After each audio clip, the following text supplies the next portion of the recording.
Hello guys, আজকে আমরা চলে এসেছি আন্দুলের এনএফসি তে খেতে। তো চলো যাওয়া যাক। হ্যালো গাইজ, এই হচ্ছে আমাদের রেস্টুরেন্ট। তো এটা কতকটা এনএফসি কেএফসি স্টাইলে তৈরি হয়েছে এনএফসি। তো চলো যাওয়া যাক। আমরা যাচ্ছি এখন রেস্টুরেন্টের ভিতরে। তো দেখা যাক কি খাবার আছে। এই হচ্ছে আমাদের মেনু। তো দেখতে পাচ্ছ অনেক কিছুই আছে। তো আমরা নিয়ে নিয়েছি একটা কম্বো 120 টাকার।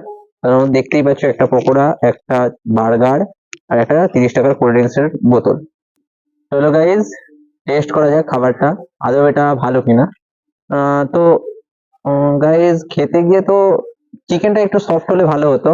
তো মোটামুটি এটা ঠিকই আছে, অসুবিধা নেই। চিকেনটার টেস্টটা মোটামুটি ভালোই ছিল, সফট ছিল চিকেনটা। এবং আমার তো সব থেকে বেস্ট লেগেছে এই চিকেনটা। গাইজ, এই রেস্টুরেন্টের উপর যদি যেতে চাও তো যেতে পারো। এখানকার রেঞ্জ থেকে শুরু করে